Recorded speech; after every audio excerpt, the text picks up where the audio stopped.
खान साहब, हमने आपके और पंत जी के कहने पर शाहू जी के मन में बालाजी और बाजी के प्रति संदेह तो उत्पन्न कर दिया है, पर हमें लगता नहीं है कि मात्र इतना पर्याप्त होगा। और यदि बालाजी पापा जी केतकर को शाहू जी के साथ मिलाने में कामयाब हो गए ना, तो शाहू जी की शक्ति इतनी बढ़ जाएगी कि उनको सातारा पर कूच करने के लिए कोई रोक नहीं पाएगा। और उसके पश्चात वो वहां पर जाएंगे और सिंहासन पर राज करेंगे। ये तख्त बड़ा बेवफा होता है चंद्रसेन। ख्वाबों में तो आता है पर हाथ में नहीं आता। शाहू जी ताज तो पहनना चाहते हैं, पर अगर ताज पहनने के लिए सर ही ना रहे तो? शाहू जी कोई सामान्य व्यक्ति नहीं है। वो छत्रपति शिवाजी महाराज के पौत्र हैं और हम उनकी हत्या नहीं कर सकते। यहां आने से पहले हम राजे और पंत जी से मिलकर आए थे, उन्होंने हमें ऐसा कोई आदेश नहीं दिया। मुश्किल वक्त में मुश्किल फैसले लेने पड़ते हैं चंद्रसेन। जरा सोचो, अगर बालाजी बप्पा जी केतकर को शाहू जी के साथ ले आए तो शाहू जी के यहां आपकी क्या हैसियत बचेगी? गले में पट्टा बांधकर बालाजी के नीचे काम करना पड़ेगा। पर अगर आपने शाहू जी को रास्ते से हटा दिया तो राजे के दरबार में आपके ऊपर सिर्फ राजे होंगे और कोई नहीं। आपकी दौलत और ताकत की कोई हद नहीं होगी। फिर आप बालाजी और बाजी को ही क्या, उनके पूरे कुनबे को खाक में मिला देंगे, तब भी कोई कुछ नहीं कहेगा।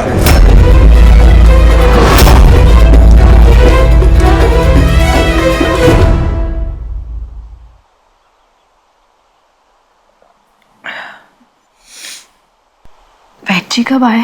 वैद्य जी यही आई, वैद्यराज जमुना जी महाराज। ये काढ़ा तूने बनाया?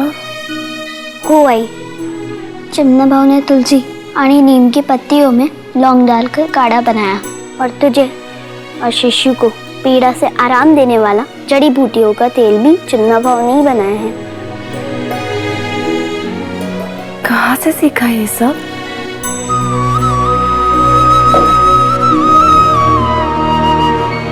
हमने ये सब सुश्रुत सुनीता से सीखा है। हमसे तेरी पीड़ा देखी नहीं जा रही थी तो हमने ये सब करने का निर्णय स्वयं लिया। यदि भाव होते तो वो कुछ ना कुछ करके वैद्य जी को ले आते, पर हम ये करने में सफल नहीं हो पाए। हम भाव जैसा नहीं बन पाए। जमुना, तुझे बाजी जैसा बनने की कोई आवश्यकता नहीं है। बाजी मेरा सूर्य है तो तू चंद्रमा है। चंद्रमा सूर्य नहीं होता पर सूर्य से कम भी नहीं होता। मैं बाजी और भ्यू की चिंता में इतनी उलझी रही कि मुझे पता ही नहीं चला मेरा दूसरा बेटा कितना बड़ा, कितना योग्य हो गया है। तुझे बाजी जैसा बनने की कोई आवश्यकता नहीं है। वो शस्त्र निपुण है तो तू शास्त्र निपुण है। तुम दोनों मिलके पूरे होते हो। कल्ला, मेरे दो भाव हैं। यदि ये शिशु कन्या हो जाए तो एक बहन भी आ जाएगी। हो, तुम दोनों को भूख लगी होगी ना? मैं कुछ विशेष बना के खिलाती हूँ। नहीं आई, तू क्यों बनाएगी? मैं और चिमना को मिलकर तेरे लिए भोजन बनाएंगे। बर।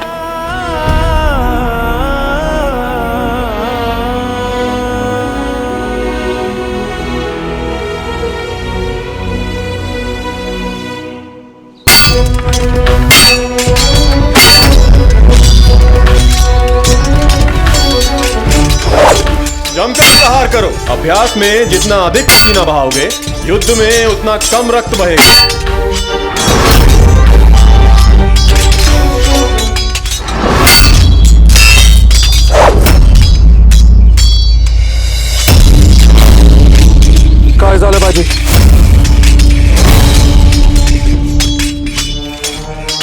ध्यान कहाँ है आज?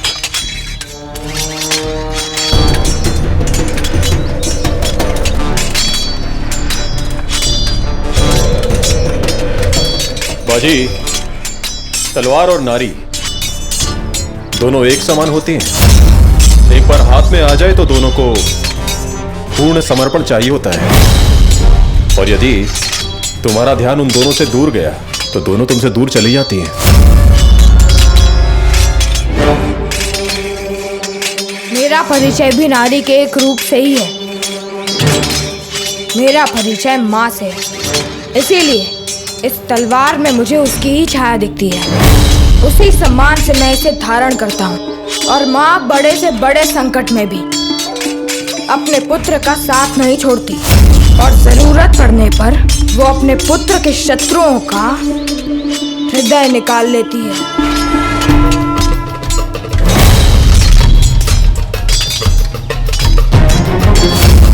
हम जानते हैं बाजी कि तुम हम पर विश्वास नहीं करते, पर हम दोनों की शत्रुता अब एक अतीत की बात हो चुकी है, और वीर इतिहास को याद नहीं रखते हैं, इतिहास बनाते हैं।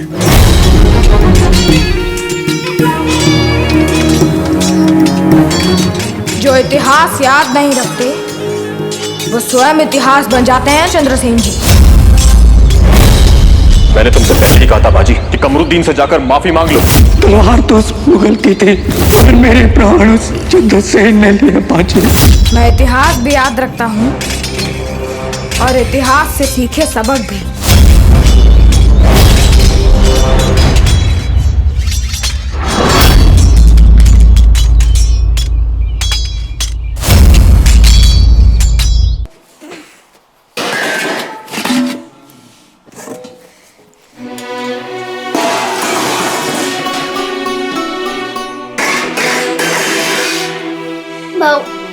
घर में कुछ भी नहीं है, हम क्या बनाएंगे?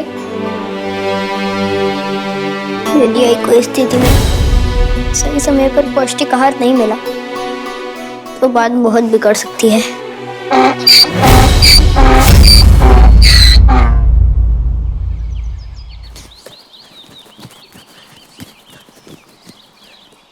गोटिया भाऊ, आप यहाँ? आई ने तो आपको सौगंध दी थी कि आप हमारी सहायता नहीं करेंगे। काकू की सौगंध गोटा को रोक सकती है, उन लंगोटिया को नहीं।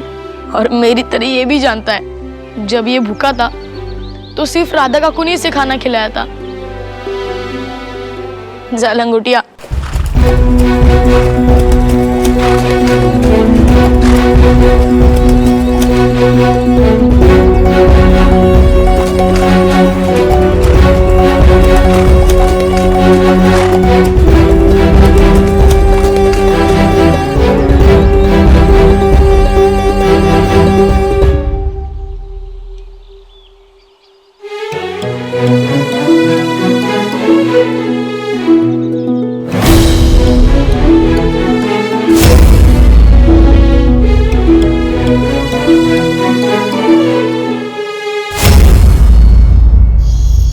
अचानक बिना सूचना दिए आप कभी नहीं आती। रानी साहब, अपनों को आने के लिए आमंत्रण की आवश्यकता नहीं है। इतने वर्षों से आपके पति इस साम्राज्य का एक स्तंभ है। हर स्थिति में उन्होंने हमारा साथ दिया है। उनके और उनके परिवार के लिए इस महल के द्वार सदैव खुले हैं। रानी साहब के लिए जो उपहार बनाया है उनके चरणों में अर्पित करो। जाओ।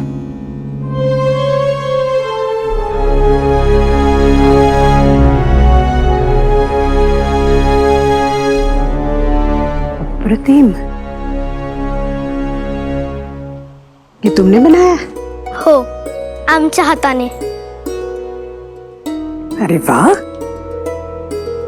शिव भाई, आपकी पुत्री तो सर्वगुण संपन्न है। धन्यवाद रानी साहब। बच्चों को अतिथि कक्ष में ले जाओ और इनके भोजन का प्रबंध करो।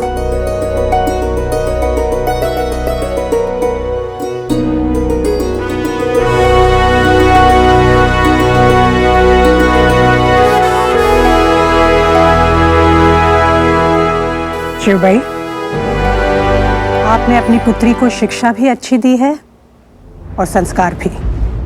ऐसी सुंदरता, इतनी विनम्रता तो राजघराने की लड़कियों में भी नहीं होती। धन्यवाद रानी साहब। पण काशी के लिए वर ढूंढना बड़ा कठिन हो रहा है। रिश्ते तो बहुत आते हैं, पण सब धन के कारण, उसके गुणों के कारण नहीं। हम चाहते हैं कि काशी का विवाह ऐसी जगह हो जहां उसके गुण विकसित हो सके, उसे ऐसी सास मिले जिसकी छत्र छाया में रहकर वो बन सके जो वो बन सकती है। उसे ऊंचे कुल का पति मिले जो वीर हो पर कठोर नहीं। ऐसा ससुराल मिले जहां उसे परायापन न लगे। और आप भी तो कह रही थी ना कि वो कितनी सुंदर है, उसका हृदय कितना कोमल है। ऐसे तो राजवंशी कन्याएं भी नहीं होती, इसलिए हमने घुमा फिरा के बात करना राजनीति में शोभा देता है शिवबाई, घरेलू मामलों में नहीं। साफ साफ क्यों नहीं बताती कि आप राजे के लिए काशी का रिश्ता लेकर आई है?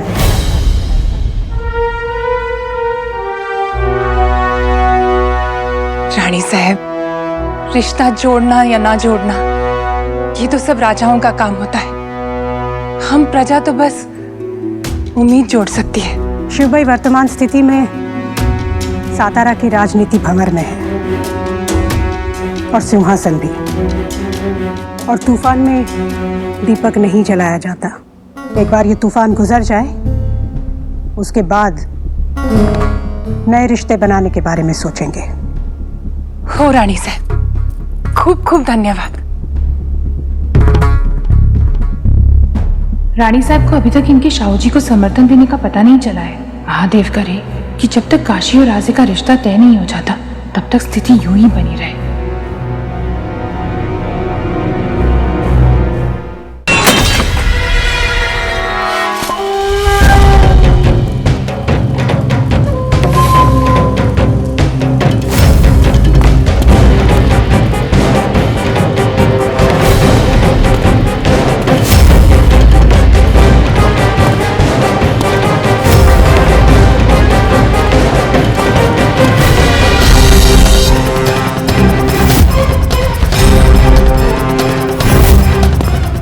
चंद्रसेन रात्रि के इस पहर में कहाँ जा रहा है?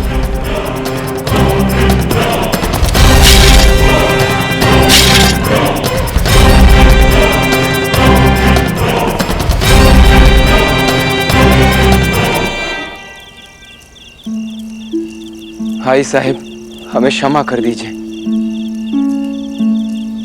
हम अभी तक आपको दुश्मन की कैद से आजाद नहीं करवा पाए।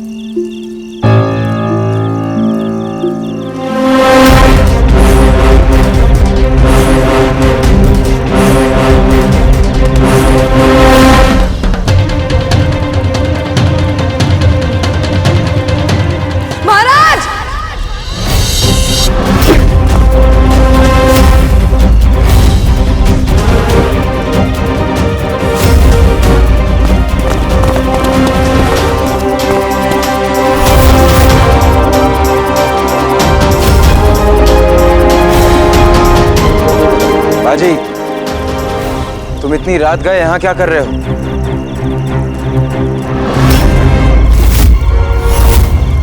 इस प्रश्न का उत्तर स्वयं चंद्रसेन जी देंगे। चंद्रसेन जी, आप स्वयं अपने अपराध को स्वीकार करेंगे या मैं करवाऊं? बाजी, तुम ये क्या कह रहे हो? हमारी कुछ समझ में नहीं आ रहा है। बाजी, तलवार खाली।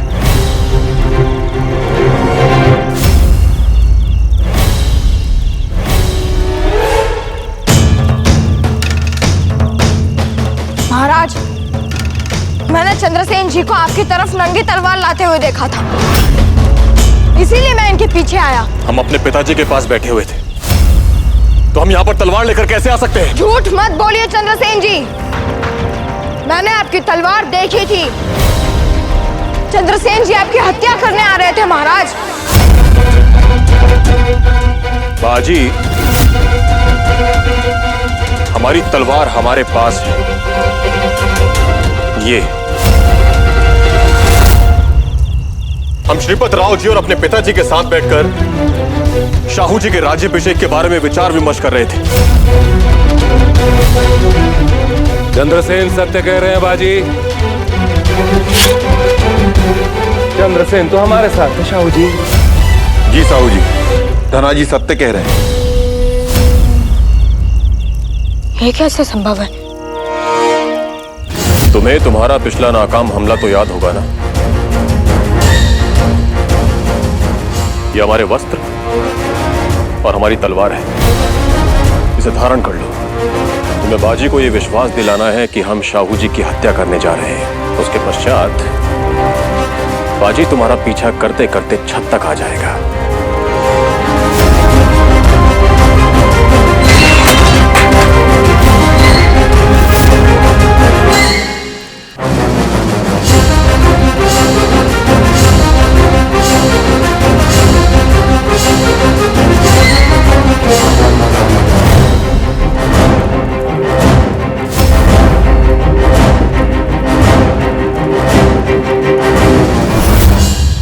बाजी, इस समय नंगी तलवार मात्र एक व्यक्ति के हाथ में है, तुम्हारे।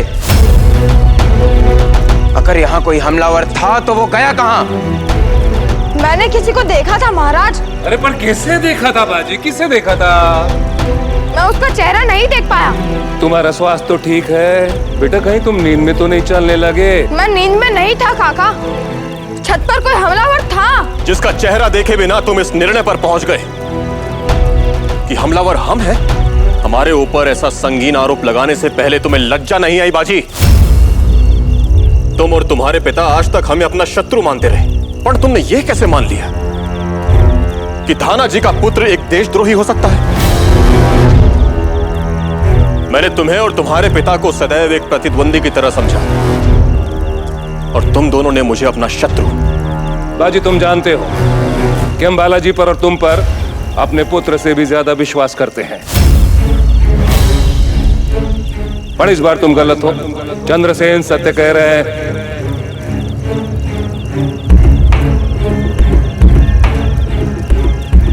शाहू जी, यदि स्वराज के सिपाही आपस में ही लड़ेंगे तो फिर शत्रु से कौन लड़ेगा? आज ये हमारा नाम लेकर आपके सामने नंगी तलवार लेकर खड़ा हो गया, कल को तलवार चलाएगा ये और नाम लेगा हमारा। मैंने शाहू जी को अपनी तलवार अर्पण की है, उनके सामने मैंने स्वराज की शपथ ली है। शपथ लेने में और उसको निभाने में बहुत अंतर होता है बाजी।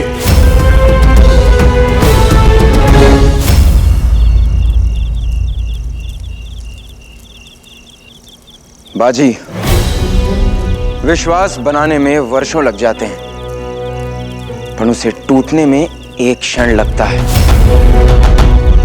यानी एक बार विश्वास टूट गया तो फिर उसका जुड़ना बहुत कठिन है। इस समय सारी स्थितियां, सारे प्रमाण तुम्हारे विरुद्ध हैं बाजी। चंद्रसेन जी से तुम्हारी व्यक्तिगत शत्रुता तुम्हारे देश प्रेम पर भारी पड़ रही है। इसीलिए हम निर्णय लेते हैं कि जब तक बालाजी लौट नहीं आते तब तक तुम नजरबंद रहोगे।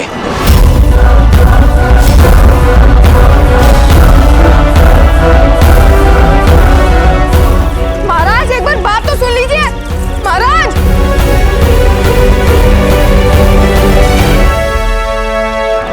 अब ना बालाजी है ना बाजी, अब शाहू जी को हमसे कौन बचाएगा?